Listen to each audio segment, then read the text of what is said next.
This is my 1986 Toyota Celica. As my college beater, I'm not the first owner, and signs of this car's long past can be seen all over it. From the initial D sticker on the headlight to its paint job that I like to call Honda Civic Red. I've been into cars for years, most notably owning a 1979 Fiat Spider in high school, but in college, I need something a bit more reliable and spacious to take its place while it sits in storage. At $1,600 this Celica met that and has some extra character to go along with it. It has the obvious 80s appeal with its angular edges and forever cool pop-up headlights. The low profile and sloped liftback are also distinct to the shape, and I really like how the glass is continuous, like it's wrapping all the way around. However, the most unique part of this car has to be the custom dual exhaust system that was modded on. You see, chrome tips can be expensive, so the last owner bolted a cheese grater on the end for max performance. Both sides, of course. Besides the terrible paint, the body has no major dents, though there is some strange white paint splattered at spots, but the interior is also surprisingly clean, besides a pretty bad tear on the driver's seat. Oh, and also the heat slider doesn't work, so a wire has been directly hooked up to it. Hey, it works, and there is AC, so I'll take that as a win. The interior is pretty comfortable, and you sit really low to the ground. The back seats even go down, which couples great with the hatchback for hauling stuff.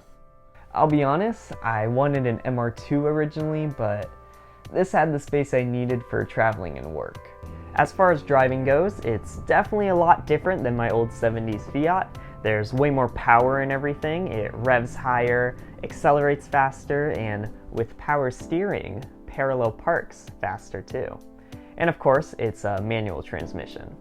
Overall, I like it. My only complaint is its front-wheel drive, which still feels a bit off to me, but still, the vibe is all there, and it's just kind of funny. I'm so used to driving such old cars that all these things like power steering and air conditioning just feel like such luxuries to me.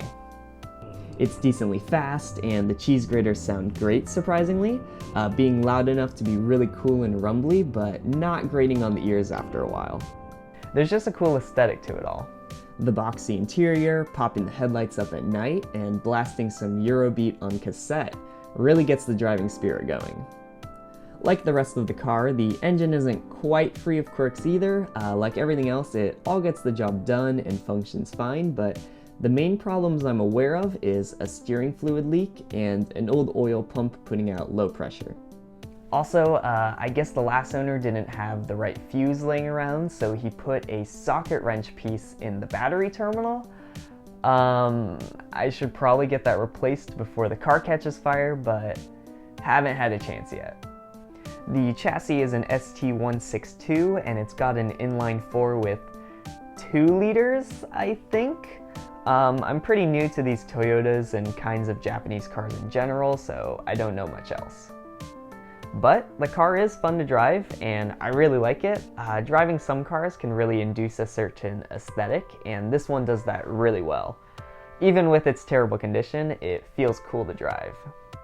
I mean, especially with how loud it is, I'm sure I look like a punk driving a piece of trash, but when you're whipping down some night streets, shifting through gears, you really can't help but enjoy yourself. It's not a perfect car in any way, and it isn't really a dream car I would work too hard to restore either. I mean, I'd rather someday get a rear-wheel drive MR2 or AE86 and spend my time and money working on that. Or even the all-wheel drive version of this Celica would be cool too. But for now, my Celica fills the place as my college beater I can rely on, but still push and have fun with. I mean, I don't have to worry too much about it and just instead enjoy my time driving it. Even when I get something better years later, I'll still have good memories driving this car, because even with how trashed it is, it was all I had, and I can't deny it was fun.